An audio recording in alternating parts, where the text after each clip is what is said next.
इधर कुछ दिनों से राय साहब की कन्या के विवाह की बातचीत हो रही थी। उसके साथ ही इलेक्शन भी सिर पर आ पहुंचा था, मगर इन सबों से आवश्यक उन्हें दीवानी में एक मुकदमा दायर करना था, जिसकी कोर्ट फीस ही 50,000 होती थी। ऊपर के खर्च अलग। राय साहब के साले, जो अपनी रियासत के एकमात्र स्वामी थे, ऐन जवानी में मोटर लड़ जाने के कारण गत हो गए थे, और राय साहब अपने कुमार पुत्र की ओर से उस रियासत पर अधिकार पाने के लिए कानून की शरण लेना चाहते थे। उनके चचेरे सालों ने रियासत पर कब्जा जमा लिया था और राय साहब को उसमें से कोई हिस्सा देने पर तैयार न थे। राय साहब ने बहुत चाहा कि आपस में समझौता हो जाए और उनके चचेरे साले माकूल गुजारा लेकर हट जाएं, यहाँ तक कि वह उस रियासत की आधी आमदनी छोड़ने पर तैयार थे। मगर सालों ने किसी तरह का समझौता स्वीकार न किया और केवल लाठी के जोर से रियासत में तहसील वसूल शुरू कर दी। राय साहब को अदालत की शरण जाने के सिवा कोई मार्ग न रहा। मुकदमे में लाखों का खर्च था, मगर रियासत भी 20 लाख से कम की जायदाद न थी। वकीलों ने निश्चय रूप से कह दिया था कि आपकी शर्तिया डिग्री होगी। ऐसा मौका कौन छोड़ सकता था। मुश्किल यही था कि यह तीनों काम एक साथ आ पड़े थे और उन्हें किसी तरह टाला न जा सकता था। कन्या की अवस्था 18 वर्ष की हो गई थी और केवल हाथ में रुपए न रहने का कारण अब तक उसका विवाह टल जाता था। खर्च का अनुमान 1 लाख का था। जिसके पास जाते वही बड़ा सा मुंह खोलता, मगर हाल में एक बड़ा अच्छा अवसर हाथ आ गया था। कुंवर दिग्विजय सिंह की पत्नी यक्ष्मा की भेंट हो चुकी थी और कुंवर साहब अपने उजड़े घर को जल्द से जल्द बसा लेना चाहते थे। सौदा भी बारे से तय हो गया और कहीं शिकार हाथ से निकल न जाए, इसलिए इसी लग्न में विवाह होना परमावश्यक था। कुंवर साहब दुर्वासनाओं के भंडार थे। शराब, गांजा, अफीम, मदक, चरस, ऐसा कोई नशा न था जो वह न करते हों। और एयाशी तो रईस की शोभा है। वह रईस ही क्या जो एयाश न हो। धन का उपभोग और किया ही कैसे जाए। मगर इन सब दुर्गुणों के होते हुए भी वह ऐसे प्रतिभावान थे कि अच्छे अच्छे विद्वान उनका लोहा मानते थे। संगीत, नाट्य कला, हस्तरेखा, ज्योतिष, योग, लाठी, कुश्ती, निशानेबाजी आदि कलाओं में अपना जोड़ न रखते थे। इसके साथ ही बड़े दबंग और निर्भीक थे। राष्ट्रीय आंदोलन में दिल खोलकर सहयोग देते थे। हाँ, गुप्त रूप से। अधिकारियों से यह बात छिपी न थी। फिर भी उनकी बड़ी प्रतिष्ठा थी और साल में 1-2 बार गवर्नर साहब भी उनके मेहमान हो जाते थे। और अभी अवस्था 30-32 से अधिक न थी और स्वास्थ्य तो ऐसा था कि अकेले एक बकरा खाकर हजम कर डालते थे। राय साहब ने समझा, बिल्ली के भागो छीका टूटा। अभी कुंवर साहब षोडशी से निवृत्त भी न हुए थे कि राय साहब ने बातचीत शुरू कर दी। कुंवर साहब के लिए विवाह केवल अपना प्रभाव और शक्ति बढ़ाने का साधन था। राय साहब कौंसिल के मेंबर थे ही, यूं भी प्रभावशाली थे। राष्ट्रीय संग्राम में अपने त्याग का परिचय देकर श्रद्धा के पात्र भी बन चुके थे। शादी तय होने में कोई बाधा न हो सकती थी और वह तय हो गई। रहा इलेक्शन, यह सोने की हंसिया थी जिसे न उगलते बनता था न निगलते। अब तक वह 2 बार निर्वाचित हो चुके थे और दोनों ही बार उन पर 1-1 लाख की चपत पड़ी थी। मगर अब की एक राजा साहब उसी इलाके से खड़े हो गए थे और डंके की चोट ऐलान कर दिया था कि चाहे हर एक वोटर को 1-1 हजार ही क्यों न देना पड़े, चाहे 50 लाख की रियासत मिट्टी में मिल जाए, मगर राय अमरपाल सिंह को कौंसिल में न जाने दूंगा। और उन्हें अधिकारियों ने अपनी सहायता का आश्वासन भी दे दिया था। राय साहब विचारशील थे, चतुर थे, अपना नफा नुकसान समझते थे, मगर राजपूत थे और पोतड़ों के रईस थे। वह चुनौती पाकर मैदान से कैसे हट जाएं? यूं उनसे राजा सूर्य प्रताप सिंह ने आकर कहा होता, भाई साहब, आप तो 2 बार कौंसिल में जा चुके, अब की मुझे जाने दीजिए। तो शायद राय साहब ने उनका स्वागत किया होता। कौंसिल का मोह अब उन्हें न था, लेकिन इस चुनौती के सामने ताल ठोकने के सिवा और कोई राह ही न थी।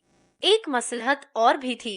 मिस्टर तनखा ने उन्हें विश्वास दिलाया था कि आप खड़े हो जाएं, पीछे राजा साहब से 1 लाख की थैली लेकर बैठ जाइएगा। उन्होंने यहाँ तक कहा था कि राजा साहब बड़ी खुशी से 1 लाख दे देंगे। मेरी उनसे बातचीत हो चुकी है, पर अब मालूम हुआ राजा साहब राय साहब को परास्त करने का गौरव नहीं छोड़ना चाहते, और इसका मुख्य कारण था राय साहब की लड़की की शादी कुंवर साहब से ठीक होना। दो प्रभावशाली घरानों का संयोग वह अपनी प्रतिष्ठा के लिए हानिकारक समझते थे। उधर राय साहब को ससुराली जायदाद मिलने की भी आशा थी। राजा साहब के पहलू में यह कांटा भी बुरी तरह खटक रहा था। कहीं वह जायदाद इन्हें मिल गई और कानून राय साहब के पक्ष में था ही, तब तो राजा साहब का एक प्रतिद्वंदी खड़ा हो जाएगा। इसलिए उनका धर्म था कि राय साहब को कुचल डाले और उनकी प्रतिष्ठा धूल में मिला दे। बेचारे राय साहब बड़े संकट में पड़ गए थे। उन्हें यह संदेह होने लगा था कि केवल अपना मतलब निकालने के लिए मिस्टर तनखा ने उन्हें धोखा दिया। यह खबर मिली थी कि अब राजा साहब के पैरोकार हो गए हैं। यह राय साहब के घाव पर नमक था। उन्होंने कई बार तनखा को बुलाया था, मगर वह या तो घर पर मिलते ही न थे या आने का वादा करके भूल जाते थे। आखिर आज खुद उनसे मिलने का इरादा करके वह उनके पास जा पहुँचे। संयोग से मिस्टर तनखा घर पर मिल गए, मगर राय साहब को पूरे घंटे भर उनकी प्रतीक्षा करनी पड़ी। यह वही मिस्टर तनखा हैं, जो राय साहब के द्वार पर एक बार रोज हाजिरी दिया करते थे। आज इतना मिजाज हो गया है, जले बैठे थे। ज्यों ही मिस्टर तनखा सजे सजाए, मुंह में सिगार दबाए कमरे में आए और हाथ बढ़ाया कि राय साहब ने बमगोला छोड़ दिया, मैं घंटे भर से यहाँ बैठा हुआ हूँ और आप निकलते निकलते अब निकले हैं। मैं इसे अपनी तौहीन समझता हूँ। और मिस्टर तनखा ने एक सोफे पर बैठकर निश्चिंत भाव से धुआं उड़ाते हुए कहा, मुझे इसका खेद है, मैं एक जरूरी काम में लगा था। आपको फोन करके मुझसे समय ठीक कर लेना चाहिए था। आग में घी पड़ गया। मगर राय साहब ने क्रोध को दबाया। वह लड़ने न आए थे, इस अपमान को पी जाने का ही अवसर था। बोले, हाँ, यह गलती हुई। आजकल आपको बहुत कम फुर्सत रहती है। शायद। जी हाँ, बहुत कम, वरना मैं अवश्य आता। मैं उसी मुआमले के बारे में आपसे पूछने आया था। समझौता की तो कोई आशा नहीं मालूम होती। उधर तो जंग की तैयारियां बड़े जोरों से हो रही हैं। राजा साहब को तो आप जानते ही हैं, झक्कड़ आदमी हैं। पूरे सन की कोई न कोई धुन उन पर सवार रहती है। आजकल यही धुन है कि राय साहब को नीचा दिखाकर रहेंगे, और उन्हें जब एक धुन सवार हो जाती है तो फिर किसी की नहीं सुनते, चाहे कितना ही नुकसान उठाना पड़े। कोई 40 लाख का बोझ सिर पर है, फिर भी वही दमखम है, वही अल्लल्ले तल्ले खर्च हैं। पैसे को तो कुछ समझते ही नहीं। नौकरों का वेतन 6-6 महीने से बाकी पड़ा हुआ है, मगर हीरा महल बन रहा है। संगमरमर का तो फर्श है। पच्चीकारी ऐसी हो रही है कि आंखें नहीं ठहरती। अफसरों के पास रोज डालियां जाती रहती हैं। सुना है कोई अंग्रेज मैनेजर रखने वाले हैं। फिर आपने कैसे कह दिया था कि आप कोई समझौता करा देंगे। मुझसे जो कुछ हो सकता था वह मैंने किया, इसके सिवा मैं और क्या कर सकता था। अगर कोई व्यक्ति अपने 2-4 लाख रुपए फूकने ही पर तुला हुआ हो तो मेरा क्या बस। राय साहब अब क्रोध न संभाल सके, खासकर जब उन 2-4 लाख रुपए में से 10-20 हजार आपके हत्थे चढ़ने की भी आशा हो। मिस्टर तनखा क्यों दबते। बोले, राय साहब अब साफ साफ न कहलवाइए। यहाँ न मैं सन्यासी हूँ, न हम सभी कुछ न कुछ कमाने ही निकले हैं।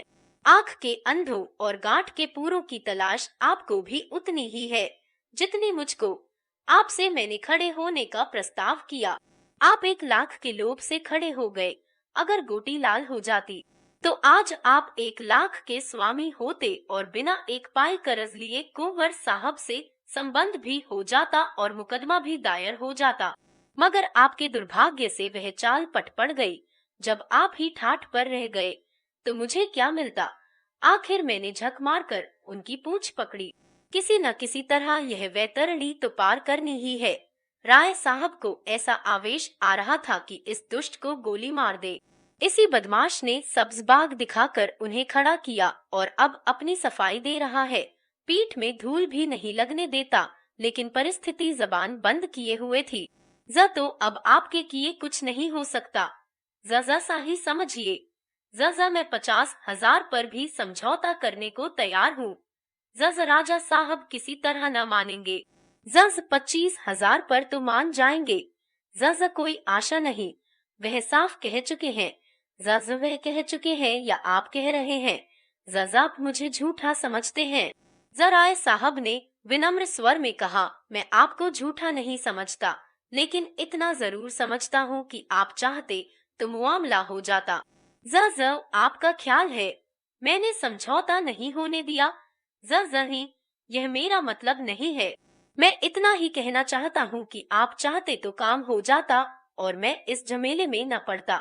जरतंखा ने घड़ी की तरफ देखकर कहा, तो राय साहब, अगर आप साफ कहलाना चाहते हैं तो सुनिए, अगर आपने 10,000 का चेक मेरे हाथ में रख दिया होता तो आज निश्चय 1,00,000 के स्वामी होते। आप शायद चाहते होंगे जब आपको राजा साहब से रुपए मिल जाते तो आप मुझे 1,000-2,000 दे देते, तो मैं ऐसी कच्ची गोली नहीं खेलता। आप राजा साहब से रुपए लेकर तिजोरी में रखते और मुझे अंगूठा दिखा देते, फिर मैं आपका क्या बना लेता बतलाइए। कहीं नालिश फरियाद भी तो नहीं कर सकता था। राय साहब ने आहत नेत्रों से देखा, आप मुझे इतना बेईमान समझते हैं? तनखा ने कुर्सी से उठते हुए कहा, इसे बेईमानी कौन समझता है? आजकल यही चतुराई है, कैसे दूसरों को उल्लू बनाया जा सके, यही सफल नीति है, और आप इसके आचार्य हैं। राय साहब ने मुट्ठी बांधकर कहा, मैं जी हाँ, आप। पहले चुनाव में मैंने जी जान से आपकी पैरवी की, आपने बड़ी मुश्किल से रो धोकर 500 रुपए दिए। दूसरे चुनाव में आपने एक सड़ी सी टूटी फूटी कार देकर अपना गला छुड़ाया। दूध का जला छाछ भी फूक फूक कर पीता है। जा। वह कमरे से निकल गए और कार लाने का हुक्म दिया। राय साहब का खून खौल रहा था। इस अशिष्टता की भी कोई हद है। एक तो घंटे भर इंतजार कराया और अब इतनी बेमुरौवती से पेश आकर उन्हें जबरदस्ती घर से निकाल रहा है। अगर उन्हें विश्वास होता कि वह मिस्टर तनखा को पटकनी दे सकते हैं तो कभी न चूकते, मगर तनखा डील डॉल में उनसे सवाए थे। जब मिस्टर तनखा ने हार्न बजाया तो वह भी आकर अपनी कार पर बैठे और सीधे मिस्टर खन्ना के पास पहुँचे। 9 बज रहे थे, मगर खन्ना साहब अभी तक मीठी नींद का आनंद ले रहे थे। वह 2 बजे रात के पहले कभी न सोते थे और 9 बजे तक सोना स्वाभाविक ही था। यहाँ भी राय साहब को आधा घंटा बैठना पड़ा, इसलिए जब कोई 9:30 बजे मिस्टर खन्ना मुस्कराते हुए निकले तो राय साहब ने डांट बताई, अच्छा, अब सरकार की नींद खुली है। 9:30 बजे रुपए जमा कर लिए है ना? जब ही यह बेफिक्री है। मेरी तरह तालुकेदार होते तो अब तक आप भी किसी द्वार पर खड़े होते। बैठे बैठे सिर में चक्कर आ जाता। मिस्टर खन्ना ने सिगरेट केस उनकी तरफ बढ़ाते हुए प्रसन्न मुख से कहा, रात सोने में बड़ी देर हो गई, इस वक्त किधर से आ रहे हैं? राय साहब ने थोड़े से शब्दों में अपनी सारी कठिनाइयां बयान कर दी। दिल में खन्ना को गालियां देते थे, जो उनका सहपाठी होकर भी सदैव उन्हें ठगने की फिक्र किया करता था, मगर मुंह पर उसकी खुशामद करते थे। खन्ना ने ऐसा भाव बनाया मानो उन्हें बड़ी चिंता हो गई है। बोले, मेरी तो सलाह है, आप इलेक्शन को गोली मारे और अपने सालों पर मुकदमा दायर कर दे। रही शादी, वह तो 3 दिन का तमाशा है, उसके पीछे जेरबार होना मुनासिब नहीं। कुंवर साहब मेरे दोस्त हैं, लेन देन का कोई सवाल न उठने पाएगा। राय साहब ने व्यंग करके कहा, आप यह भूल जाते हैं मिस्टर खन्ना की मैं बैंकर नहीं, ताल्लुकेदार हूँ। कुंवर साहब दहेज नहीं मांगते, उन्हें ईश्वर ने सब कुछ दिया है, लेकिन आप जानते हैं यह मेरी अकेली लड़की है और उसकी मां मर चुकी है। वह आज जिंदा होती तो शायद सारा घर लुटाकर भी उसे संतोष न होता, तब शायद मैं उसे हाथ रोक कर खर्च करने का आदेश देता, लेकिन अब तो मैं उसकी माँ भी हूँ, बाप भी हूँ। अगर मुझे अपने हृदय का रक्त निकाल कर भी देना पड़े तो मैं खुशी से दे दूंगा। इस विधुर जीवन में मैंने संतान प्रेम में ही अपनी आत्मा की प्यास बुझाई है।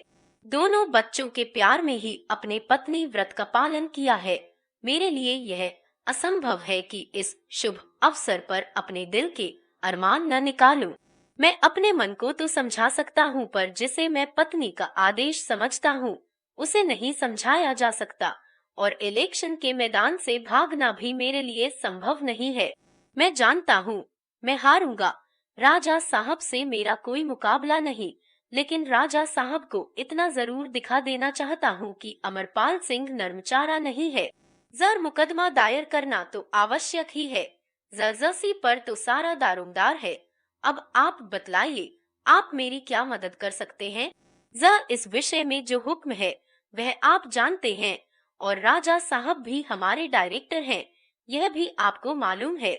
पिछला वसूल करने के लिए बार बार ताकीद हो रही है। कोई नया मामला तो शायद ही हो सके। जराए साहब ने मुंह लटका कर कहा, आप तो मेरा डोंगा ही डुबाए देते हैं मिस्टर खन्ना। जब मेरे पास जो कुछ निज का है वह आपका है, लेकिन बैंक के मामले में तो मुझे अपने स्वामियों के आदेशों को मानना ही पड़ेगा। अगर यह जायदाद हाथ आ गई, और मुझे इसकी पूरी आशा है, तो पाई पाई अदा कर दूंगा। आप बतला सकते हैं इस वक्त आप कितने पानी में हैं? जराए साहब ने हिचकते हुए कहा, 5-6 लाख समझिए, कुछ कम ही होंगे। खन्ना ने अविश्वास के भाव से कहा, या तो आपको याद नहीं है या आप छिपा रहे हैं। राय साहब ने जोर देकर कहा, जी नहीं, मैं न भूला हूँ और न छिपा रहा हूँ। मेरी जायदाद इस वक्त कम से कम 50 लाख की है, और ससुराल की जायदाद भी इससे कम नहीं है। इतनी जायदाद पर 10-5 लाख का बोझ कुछ नहीं के बराबर है। आप कैसे कह सकते हैं कि ससुराल वाली जायदाद पर भी कर्ज नहीं है? जहाँ तक मुझे मालूम है वह जायदाद बेदाग है। और मुझे यह सूचना मिली है कि उस जायदाद पर 10 लाख से कम का भार नहीं है। उस जायदाद पर तो अब कुछ मिलने से रहा, और आपकी जायदाद पर भी मेरे ख्याल में 10 लाख से कम देना नहीं है। और वह जायदाद अब 50 लाख की नहीं, मुश्किल से 25 लाख की है। इस दशा में कोई बैंक आपको कर्ज नहीं दे सकता। यूँ समझ लीजिए कि आप ज्वालामुखी के मुख पर खड़े हैं। एक हल्की सी ठोकर आपको पाताल में पहुंचा सकती है। आपको इस मौके पर बहुत संभल कर चलना चाहिए। जराए साहब ने उनका हाथ अपनी तरफ खींचकर कहा, यह सब मैं खूब समझता हूँ मित्रवर, लेकिन जीवन की ट्रेजेडी और इसके सिवा क्या है कि आपकी आत्मा जो काम करना नहीं चाहती वही आपको करना पड़े। आपको इस मौके पर मेरे लिए कम से कम 2 लाख का इंतजाम करना पड़ेगा। खन्ना ने लंबी सांस लेकर कहा, माय गॉड, 2 लाख? असंभव, बिल्कुल असंभव। जरे द्वार पर सर पटक कर प्राण दे दूंगा। खन्ना, इतना समझ लो, मैंने तुम्हारे ही भरोसे यह सारे प्रोग्राम बांधे हैं। अगर तुमने निराश कर दिया तो शायद मुझे जहर खा लेना पड़े। मैं सूर्य प्रताप सिंह के सामने घुटने नहीं टेक सकता। कन्या का विवाह अभी 2-4 महीने टल सकता है। मुकदमा दायर करने के लिए अभी काफी वक्त है, लेकिन यह इलेक्शन सिर पर आ गया है और मुझे सबसे बड़ी फिक्र यही है। खन्ना ने चकित होकर कहा, तो आप इलेक्शन में 2 लाख लगा देंगे? इलेक्शन का सवाल नहीं है भाई, यह इज्जत का सवाल है। क्या आपकी राय में मेरी इज्जत 2 लाख की भी नहीं? मेरी सारी रियासत बिक जाए गम नहीं, मगर सूर्य प्रताप सिंह को मैं आसानी से विजय न पाने दूंगा। खन्ना ने 1 मिनट तक धुआं निकालने के बाद कहा, बैंक की जो स्थिति है वह मैंने आपको सामने रख दी। बैंक ने एक तरह से लेन देन का काम बंद कर दिया है। मैं कोशिश करूंगा कि आपके साथ खास रियायत की जाए, लेकिन यह आप जानते हैं, पर मेरा कमीशन क्या रहेगा? मुझे आपके लिए खास तौर पर सिफारिश करनी पड़ेगी। राजा साहब का अन्य डायरेक्टरों पर कितना प्रभाव है यह भी आप जानते हैं। मुझे उनके खिलाफ गुटबंदी करनी पड़ेगी। यूँ समझ लीजिए कि मेरी जिम्मेदारी पर ही मामला होगा। राय साहब का मुंह गिर गया। खन्ना उनके अंतरंग मित्रों में थे, साथ के पड़े हुए, साथ के बैठने वाले, और यह उनसे कमीशन की आशा रखते हैं। इतने बेमुरव्वती। आखिर वह जो इतने दिनों से खन्ना की खुशामद करते हैं, वह किस दिन के लिए? बाग में फल निकले, शाक भाजी पैदा हो, सबसे पहले खन्ना के पास डाली भेजते हैं। कोई उत्सव हो, कोई जलसा हो, सबसे पहले खन्ना को निमंत्रण देते हैं। उसका यह जवाब हो, उदास मन से बोले, आपकी जो इच्छा हो। लेकिन मैं आपको अपना भाई समझता था। खन्ना ने कृतज्ञता के भाव से कहा, यह आपकी कृपा है। मैंने भी सदैव आपको अपना बड़ा भाई समझा है और अब भी समझता हूँ। कभी आपसे कोई पर्दा नहीं रखा, लेकिन व्यापार एक दूसरा क्षेत्र है। यहाँ कोई किसी का दोस्त नहीं, कोई किसी का भाई नहीं। जिस तरह मैं भाई के नाते आपसे यह नहीं कह सकता कि मुझे दूसरों से ज्यादा कमीशन दीजिए, उसी तरह आपको भी मेरे कमीशन में रियायत के लिए आग्रह न करना चाहिए। मैं आपको विश्वास दिलाता हूँ कि मैं जितनी रियायत आपके साथ कर सकता हूँ, उतना करूँगा। कल आप दफ्तर के वक्त आए और लिखा पढ़ी कर ले। बस बिजनेस खत्म। आपने कुछ और सुना? मेहता साहब आजकल मालती पर बेतरह रीझे हुए हैं। सारी फिलॉसफी निकल गई। दिन में एक दो बार जरूर हाजिरी दे आते हैं और शाम को अक्सर दोनों साथ साथ सैर करने निकलते हैं। यह तो मेरी ही शान थी कि कभी मालती के द्वार पर सलामी करने ना गया। शायद अब उसी की कसर निकाल रही है। कहा तो यह हाल था कि जो कुछ है मिस्टर खन्ना है। कोई काम होता तो खन्ना के पास दौड़ी आती। जब रुपयों की जरूरत पड़ती तो खन्ना के नाम पुर्जा आता और कहा, अब मुझे देखकर मुंह फेर लेती हैं। मैंने खास उन्हीं के लिए फ्रांस से एक घड़ी मंगवाई थी। बड़े शौक से लेकर गया, मगर नहीं ली। अभी कल मेवों की डाली भेजी थी, कश्मीर से मंगवाए थे, वापस कर दी। मुझे तो आश्चर्य होता है कि आदमी इतनी जल्द कैसे इतना बदल जाता है। राय साहब मन में तो उनकी बेकदरी पर खुश हुए, पर सहानुभूति दिखाकर बोले, अगर यह भी मान ले कि मेहता से उसका प्रेम हो गया है, तो भी व्यवहार तोड़ने का कोई कारण नहीं है।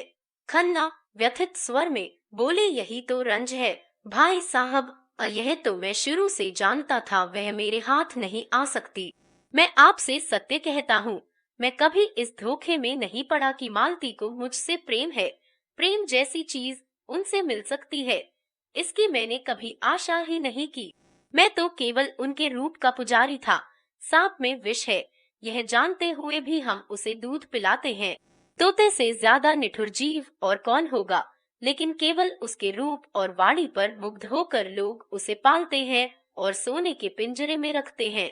मेरे लिए भी मालती उसी तोते के समान थी। अफसोस यही है कि मैं पहले क्यों न चेत गया। इसके पीछे मैंने अपने हजारों रुपए बर्बाद कर दिए भाई साहब। जब उसका रुक्का पहुंचा, मैंने तुरंत रुपए भेजे। मेरी कार आज भी उसकी सवारी में है। उसके पीछे मैंने अपना घर चौपट कर दिया भाई साहब। हृदय में जितना रस था, वह ऊसर की ओर इतने वेग से दौड़ा कि दूसरी तरफ का उद्यान बिल्कुल सूखा रह गया। बरसों हो गए, मैंने गोविंदी से दिल खोलकर बात भी नहीं की। उसकी सेवा और स्नेह और त्याग से मुझे उसी तरह अरुचि हो गई थी, जैसे अजीर्ण के रोगी को मोहन भोग से हो जाती है। मालती मुझे उसी तरह नचाती थी, जैसे मदारी बंदर को नचाता है, और मैं खुशी से नाचता था। वह मेरा अपमान करती थी और मैं खुशी से हंसता था। वह मुझ पर शासन करती थी और मैं सिर झुकाता था। उसने मुझे कभी मोह नहीं लगाया, यह मैं स्वीकार करता हूँ। उसने मुझे कभी प्रोत्साहन नहीं दिया, यह भी सत्य है। फिर भी मैं पतंग की भांति उसके मुखदीप पर प्राण देता था, और अब वह मुझसे शिष्टाचार का व्यवहार भी नहीं कर सकती। लेकिन भाई साहब, मैं कह देता हूँ कि खन्ना चुप बैठने वाला आदमी नहीं है। उसके पुर्जे मेरे पास सुरक्षित हैं। मैं उससे एक एक पाई वसूल कर लूंगा, और डॉक्टर मेहता को तो मैं लखनऊ से निकाल कर दम लूंगा। उनका रहना यहाँ असंभव कर दूंगा। उसी वक्त हार्न की आवाज आई और एक क्षण में मिस्टर मेहता आकर खड़े हो गए। गोरा चिट्टा रंग, स्वास्थ्य की लालिमा गालों पर चमकती हुई, नीची अचकन, चूड़ीदार पाजामा, सुनहली ऐनक, सौम्यता के देवता से लगते थे। खन्ना ने उठकर हाथ मिलाया। आइए मिस्टर मेहता, आप ही का जिक्र हो रहा था। मेहता ने दोनों सज्जनों से हाथ मिलाकर कहा, बड़ी अच्छी साइत में घर से चला था कि आप दोनों साहबों से एक ही जगह भेंट हो गई। आपने शायद पत्रों में देखा होगा, यहाँ महिलाओं के लिए एक व्यायामशाला का आयोजन हो रहा है। मिस मालती उस कमेटी की सभानेत्री हैं। अनुमान किया गया है कि शाला में 2 लाख रुपए लगेंगे। नगर में उसकी कितनी जरूरत है, यह आप लोग मुझसे ज्यादा जानते हैं। मैं चाहता हूँ आप दोनों साहबों का नाम सबसे ऊपर हो। मिस मालती खुद आने वाली थी, पर आज उनके फादर की तबीयत अच्छी नहीं है, इसलिए ना आ सकी। उन्होंने चंदे की सूची राय साहब के हाथ में रख दी। पहला नाम राजा सूर्य प्रताप सिंह का था, जिसके सामने 5,000 रुपए की रकम थी। उसके बाद कुंवर दिग्विजय सिंह के 3,000 रुपए थे। इसके बाद और कई रकमें इतनी या इससे कुछ कम थी। मालती ने 500 रुपए दिए थे और डॉक्टर मेहता ने 1,000 रुपए। राय साहब ने अप्रतिभ होकर कहा, कोई 40,000 तो आप लोगों ने फटकार लिए। मेहता ने गर्व से कहा, यह सब आप लोगों की दया है और यह केवल 3 घंटों का परिश्रम है। राजा सूर्य प्रताप सिंह ने शायद ही किसी सार्वजनिक कार्य में भाग लिया हो, पर आज तो उन्होंने बेकहे सुने चेक लिख दिया। आदेश में जागृति है। जनता किसी भी शुभ काम में सहयोग देने को तैयार है, केवल उसे विश्वास होना चाहिए कि उसके दान का सद्व्यय होगा।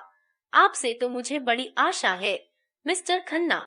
खन्ना ने उपेक्षा भाव से कहा, मैं ऐसे फजूल के कामों में नहीं पड़ता। न जाने आप लोग पश्चिम की गुलामी में कहाँ तक जाएंगे। यूं ही महिलाओं को घर से अरुचि हो रही है।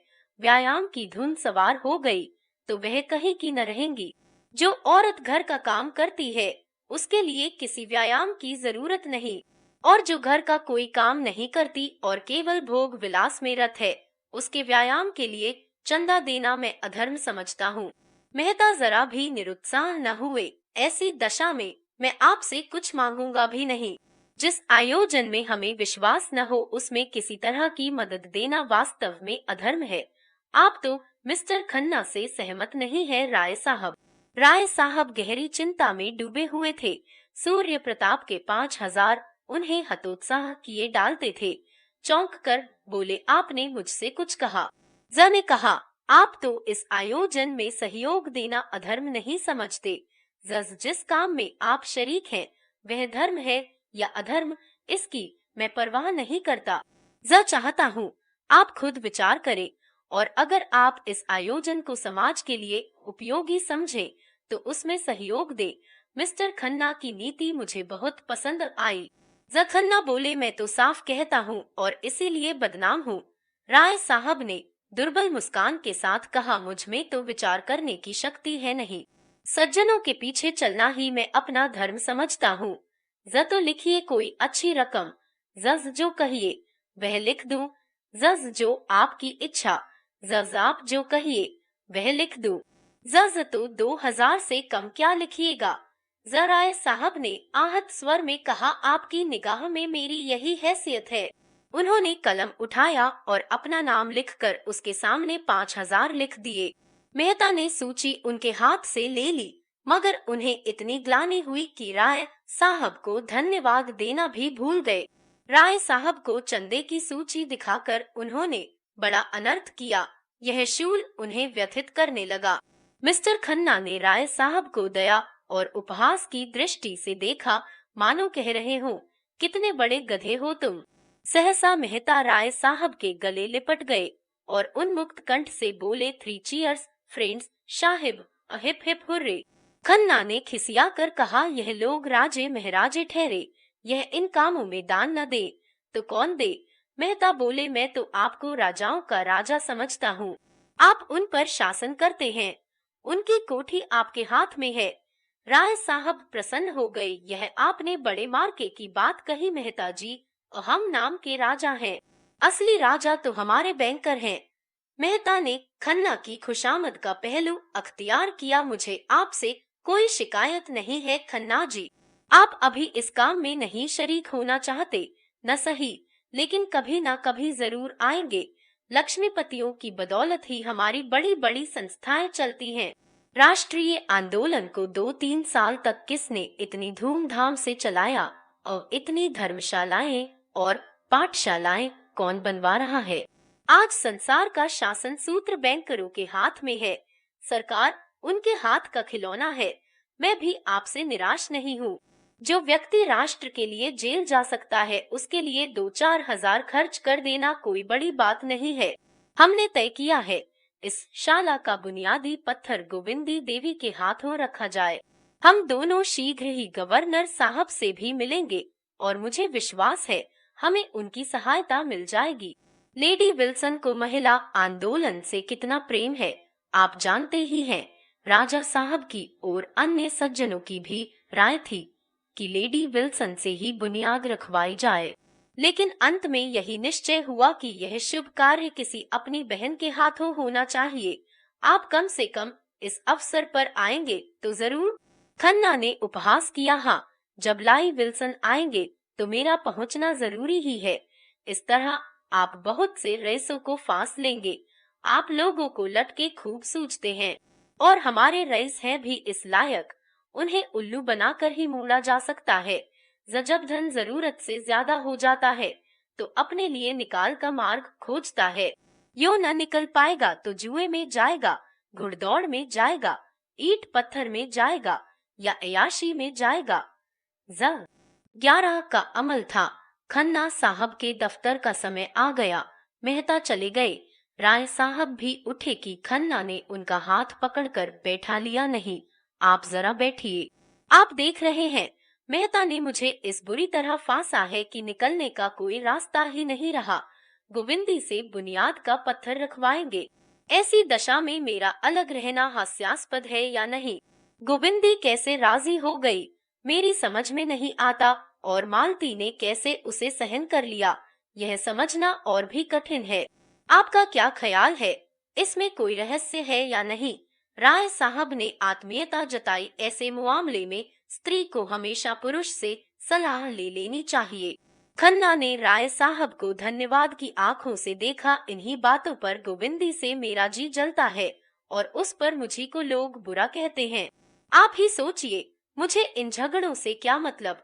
इनमें तो वह पड़े जिसके पास फालतू रुपए हो, फालतू समय हो और नाम की हवस हो। होना यही है कि 2-4 महाशय सेक्रेटरी और अंडर सेक्रेटरी और प्रधान और उपप्रधान बनकर अफसरों को दावतें देंगे, उनके कृपा पात्र बनेंगे और यूनिवर्सिटी की छोकरियों को जमा करके बिहार करेंगे। व्यायाम तो केवल दिखाने के दांत हैं। ऐसी संस्था में हमेशा यही होता है और यही होगा, और उल्लू बनेंगे हम और हमारे भाई जो धनी कहलाते हैं, और यह सब गोविंदी के कारण। वह एक बार कुर्सी से उठे, फिर बैठ गए। गोविंदी के प्रति उनका क्रोध प्रचंड होता जाता था। उन्होंने दोनों हाथ से सिर को संभाल कर कहा, मैं नहीं समझता, मुझे क्या करना चाहिए? राय साहब ने ठकुर सुहाती की कुछ नहीं, आप गोविंदी देवी से साफ कह दे, तुम मेहता को इनकारी खत लिख दो, छुट्टी हुई। मैं तो लाग डांट में फंस गया। आप क्यों फंसे? खन्ना ने एक क्षण इस प्रस्ताव पर विचार करके कहा, लेकिन सोचिए कितना मुश्किल काम है। लेडी विल्सन से इसका जिक्र आ चुका होगा, सारे शहर में खबर फैल गई होगी और शायद आज पत्रों में भी निकल जाए। यह सब मालती की शरारत है। उसी ने मुझे जलील करने का यह ढंग निकाला है। जहाँ मालूम तो यही होता है, जब मुझे जलील करना चाहती है। जब शिलान्यास के एक दिन पहले बाहर चले जाइएगा। जरा मुश्किल है राय साहब, कहीं मुंह दिखाने की जगह न रहेगी। उस दिन तो मुझे हैजा भी हो जाए तो वहाँ जाना पड़ेगा। राय साहब आशा बांधे हुए कल आने का वादा करके ज्यों ही निकले कि खन्ना ने अंदर जाकर गोविंदी को आड़े हाथों लिया। तुमने इस व्यायामशाला की नींव रखना क्यों स्वीकार किया? गोविंदी कैसे कहे कि यह सम्मान पाकर वह मन में कितनी प्रसन्न हो रही थी। उस अवसर के लिए कितने मनोनियोग से अपना भाषण लिख रही थी और कितनी ओज भरी कविता रची थी। उसने दिल में समझा था, यह प्रस्ताव स्वीकार करके वह खन्ना को प्रसन्न कर देगी। उसका सम्मान तो उसके पति ही का सम्मान है। खन्ना को इसमें कोई आपत्ति हो सकती है, इसकी उसने कल्पना भी न की थी। इधर कई दिन से पति को कुछ सदे देखकर उसका मन बढ़ने लगा था। वह अपने भाषण से और अपनी कविता से लोगों को मुग्ध कर देने का स्वप्न देख रही थी। यह प्रश्न सुना और खन्ना की मुद्रा देखी तो उसकी छाती धक धक करने लगी।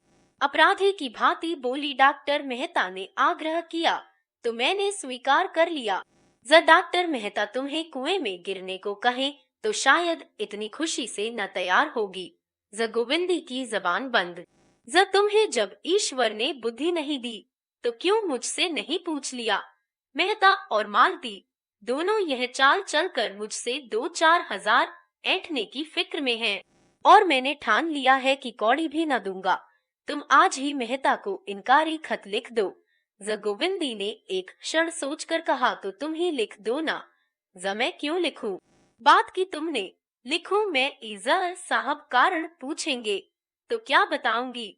बताना अपना सिर और क्या। मैं इस व्यभिचारशाला को एक धेली भी नहीं देना चाहता। इजाजत तो तुम्हें देने को कौन कहता है? खन्ना ने होठ चबाकर कहा, कैसी बेसमझी की सी बातें करती हो। तुम वहाँ नींव रखोगी और कुछ दोगी नहीं तो संसार क्या कहेगा? गोविंदी ने जैसे संगीन की नोक पर कहा, अच्छी बात है, लिख दूंगी। आज ही लिखना होगा। लिख दूंगी। खन्ना बाहर आए और डाक देखने लगे। उन्हें दफ्तर जाने में देर हो जाती थी तो चपरासी घर पर ही डाक दे जाता था। शक्कर तेज हो गई है। खन्ना का चेहरा खिल उठा। दूसरी चिट्ठी खोली। ऊख की दर नियत करने के लिए जो कमेटी बैठी थी उसने तय कर लिया कि ऐसा नियंत्रण नहीं किया जा सकता। धत्तेरी की। वह पहले यही बात कह रहे थे पर इस अग्निहोत्री ने गुल मचाकर जबरदस्ती कमेटी बैठाई। आखिर बचा के मुंह पर थप्पड़ लगा। यह मिल वालों और किसानों के बीच का मामला है। सरकार इसमें दखल देने वाली कौन? सहसा मिस मालती कार से उतरी। कमल की भांति खिली, दीपक की भांति दमकती, स्फूर्ति और उल्लास की प्रतिमा सी निश्चल निर्द्वंद, मानो उसे विश्वास है कि संसार में उसके लिए आदर और सुख का द्वार खुला हुआ है। खन्ना ने बरामदे में आकर अभिवादन किया। मालती ने पूछा, क्या यहाँ मेहता आए थे? जहाँ आए तो थे। जज कुछ कहा? कहाँ जा रहे हैं? जज तो कुछ नहीं कहा। जज जाने कहाँ डुबकी लगा गए। मैं चारों तरफ घूम आई। आपने व्यायामशाला के लिए कितना दिया? खन्ना ने अपराधी स्वर में कहा, मैंने इस मामले को समझा ही नहीं। मालती ने बड़ी बड़ी आंखों से उन्हें तरेरा, मानो सोच रही हो कि उन पर दया करे या रोष। जस में समझने की क्या बात थी और समझ लेते आगे पीछे। इस वक्त तो कुछ देने की बात थी। मैंने मेहता को ठेल कर यहाँ भेजा था। बेचारे डर रहे थे कि आप न जाने क्या जवाब दे। आपकी इस कंजूसी का क्या फल होगा? आप जानते हैं यहाँ के व्यापारी समाज से कुछ न मिलेगा। आपने शायद मुझे अपमानित करने का निश्चय कर लिया है। सबकी सलाह थी कि लेडी विल्सन बुनियाद रखें। मैंने गोविंदी देवी का पक्ष लिया और लड़कर सबको राजी किया और अब आप फरमाते हैं आपने इस मामले को समझा ही नहीं। आप बैंकिंग की गुत्थियां समझते हैं पर इतनी मोटी बात आपकी समझ में न आई। इसका अर्थ इसके सिवा और कुछ नहीं है कि तुम मुझे लज्जित करना चाहते हो। अच्छी बात है, यही सही। जमानती का मुख लाल हो गया था। खन्ना घबराए, हेकड़ी जाती रही पर इसके साथ ही उन्हें यह भी मालूम हुआ कि अगर वह कांटों में फंस गए हैं तो मालती दलदल में फंस गई है।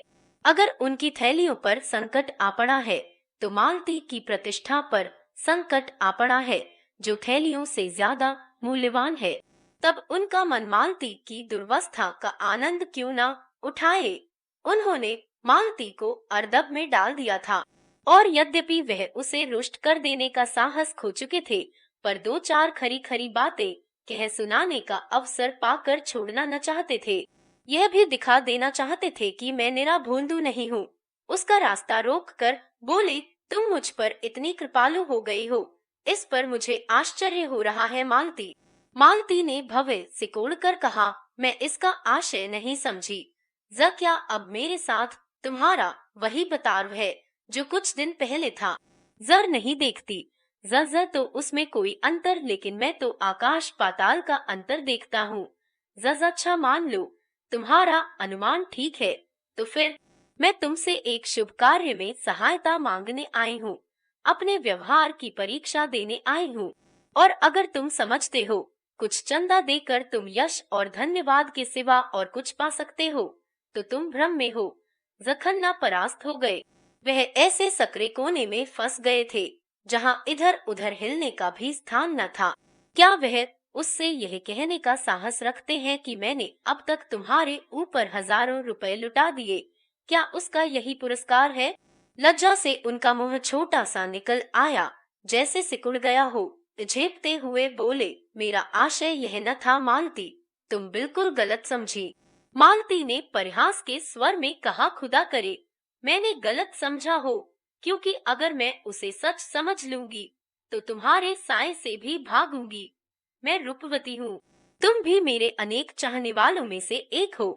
वह मेरी कृपा थी कि जहाँ मैं औरों के उपहार लौटा देती थी, तुम्हारी सामान्य से सामान्य चीजें भी धन्यवाद के साथ स्वीकार कर लेती थी, और जरूरत पड़ने पर तुमसे रुपए भी मांग लेती थी। अगर तुमने अपने धनोन्माद में इसका कोई दूसरा अर्थ निकाल लिया तो मैं तुम्हें क्षमा करूंगी। यह पुरुष प्रकृति का अपवाद नहीं, मगर यह समझ लो कि धन ने आज तक किसी नारी के हृदय पर विजय नहीं पाई और न कभी पाएगा। खन्ना एक एक शब्द पर मानो गज भर नीचे धंसते जाते थे। अब और ज्यादा चोट सहने का उनमें जीवट न था। लज्जित होकर बोले, मालती तुम्हारे पैरों पड़ता हूँ, अब और जलील न करो, और न सही तो मित्र भाव तो बना रहने दो। यह कहते हुए उन्होंने दराज से चेक बुक निकाला और 1000 लिखकर डरते डरते मालती की तरफ बढ़ाया। मालती ने चेक लेकर निर्दय व्यंग किया, यह मेरे व्यवहार का मूल्य है या व्यायामशाला का चंदा? खन्ना सजल आंखों से बोले, अब मेरी जान बख्शो मालती, क्यों मेरे मुंह में कालिख पोत रही हो? मालती ने जोर से कहा, मारा देखो, डांट भी बताई और 1000 रुपए भी वसूल किए। अब तो तुम कभी ऐसी शरारत न करोगे। कभी नहीं, जीते जी कभी नहीं। जज कान पकड़ो। फ्रफ्र कान पकड़ता हूँ, मगर अब तुम दया करके जाओ और मुझे एकांत में बैठकर सोचने और रोने दो। तुमने आज मेरे जीवन का सारा आनंद। जमालती और जोर से हंसी, देखो खन्ना, तुम मेरा बहुत अपमान कर रहे हो और तुम जानते हो रूप अपमान नहीं सह सकता। मैंने तो तुम्हारे साथ भलाई की और तुम उसे बुराई समझते हो। खन्ना विद्रोह भरी आंखों से देखकर बोले, तुमने मेरे साथ भलाई की है या उल्टी छुरी से मेरा गला रेता है? क्यों मैं तुम्हें लूट लूट कर अपना घर भर रही थी, तुम उस लूट से बच गए। क्यों घाव पर नमक छिड़क रही हो मालती, वह भी आदमी हूँ। जमालती ने इस तरह खन्ना की ओर देखा मानो निश्चय करना चाहती थी कि वह आदमी है या नहीं। जब अभी तो मुझे इसका कोई लक्षण नहीं दिखाई देता। जल पहेली हो, आज यह साबित हो गया। जजा तुम्हारे लिए पहेली हूँ और पहेली रहूंगी। जह कहती हुई वह पक्षी की भांति फुर से उड़ गई और खन्ना सिर पर हाथ रखकर सोचने लगे, यह लीला है या इसका सच्चा रूप?